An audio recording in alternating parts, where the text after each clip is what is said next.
लग्नाचे दागिने म्हणजे श्रीमंत पेशवाई दागिने, नाशिकचे सुप्रसिद्ध सराफ मयूर अलंकार सराफ। ताज्या बातम्यांसाठी नाशिक न्यूजच्या YouTube चॅनलला सबस्क्राईब करा आणि बेल आयकॉनला प्रेस करा।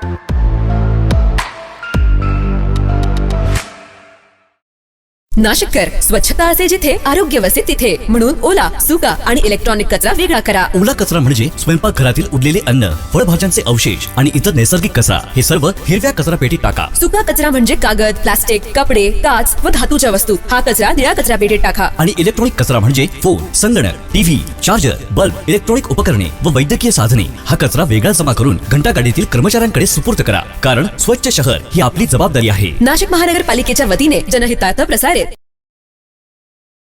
नाशिक महानगरपालिकेद्वारे एक विशेष सूचना, कर भरा, सहकार्य करा। नाशिक महापालिका कार्यक्षेत्रातील सर्व मालमत्ता धारक व नळ कनेक्शन धारकांना अंतिम नोटीस सूचना देण्यात आली आहे। थकबाकीदारांची चलत व स्थावर मालमत्ता जप्ती करण्याची कारवाई सुरू करण्यात आली आहे। तसेच थकबाकीदार नळ कनेक्शन धारकांचा पाणी पुरवठा खंडित करण्याची कारवाई सुरू केली आहे। सदरची कटू कारवाई टाळण्याकरिता त्वरित मालमत्ता कर आणि पाणीपट्टी कर भरणा करून महानगरपालिकेस सहकार्य करावे। शनिवारी व रविवारी भरणा कार्यालय सुरू राहतील। हा संदेश जनहितार्थ जारी।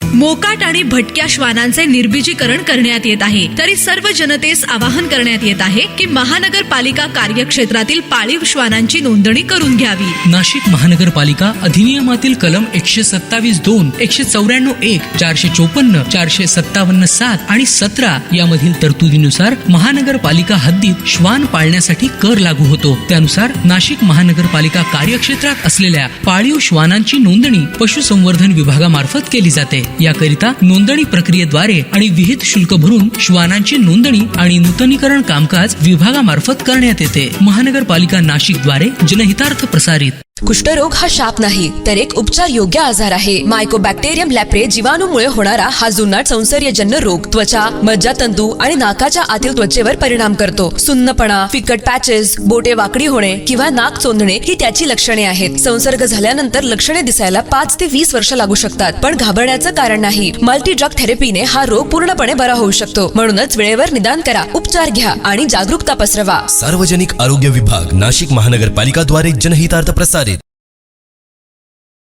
नाशिक महानगरपालिकेच्या विशेष महासभेत शहरातील विस्कळीत पाणी पुरवठा आणि रस्त्यांवरील खड्ड्यांच्या मुद्द्यावरून वातावरण तापल्याचं पाहायला मिळालेलं आहे। सातपूरच्या प्रभाग क्रमांक 10 मधील एका जलकुंभात चक्क मेलेलं कबूतर आढळल्याचा गंभीर आरोप नगरसेवकांनी करत प्रशासनाकडे कारवाईची मागणी केली आहे। विशेष महासभेदरम्यान सातपूरच्या प्रभाग क्रमांक 10 मधील जलकुंभात मेलेलं कबूतर आढळल्याचा मुद्दा नगरसेवकांनी उपस्थित केलाय। पिण्याच्या पाण्याच्या पाईपलाईनमधून काढलेल्या त्या कबुतराचा फोटो दाखवत नगरसेवकांनी महापौरांचं लक्ष वेधलंय आणि या प्रकरणाची तातडीने चौकशी करून जबाबदारांवर कारवाई करण्याची मागणी केली आहे। प्रभाग क्रमांक 10 नाशिक महानगरपालिकेतील सर्वात मागासलेला प्रभाग आहे। 82 साली नाशिक महानगरपालिकेमध्ये वर्गीकरण झालेलं पिंपळगाव बावला व परिसर, म्हणजे त्यामध्ये श्रमिक नगर, विश्वासनगर, राधाकृष्णनगर, जाधव संकुल, राज्य कर्मचारी, श्रीकृष्णनगर असा भाग येतो, सामंतनगर। या सगळ्या भागामध्ये त्यावेळेस पाईपलाईन जी झालेली 2000 साली आम्ही पिंपळगाव बावला या गावची जागा 50 एकर नाशिक महानगरपालिकेला कुठलाही मोबदला न घेता दिलेली आहे। 500 डोंगराजवळची जागा जी आहे, कुठलाही मोबदला न घेता आम्ही जागा दिलेली आहे। पण ज्या जुन्या लाईनी आहेत त्याच लाईनी आतापर्यंत तशाच आहे। 4 इंचीची लाईन आलेली आहे विश्वासनगरकडे, तिला उपवाहिन्या 2-2 इंची टाकलेल्या आहेत।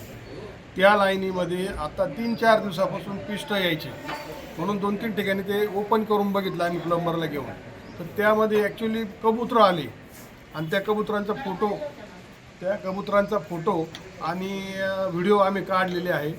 प्लंबरने जे ओपन केलं त्याच्यात जेव्हा कबूतर आले त्याला जाळी टाकून घेणे त्या पाण्याच्या टाकी फिल्टर प्लॅन्टला, आणि त्याच्यानंतर इकडे ज्या पाईपलाईन जुन्या आहेत त्या नवीन मोठ्याला टाकून त्यात प्रेशरनी पाणी येत नाही आहे, काही ठिकाणी ते प्रेशरनी पाणी आलं पाहिजे।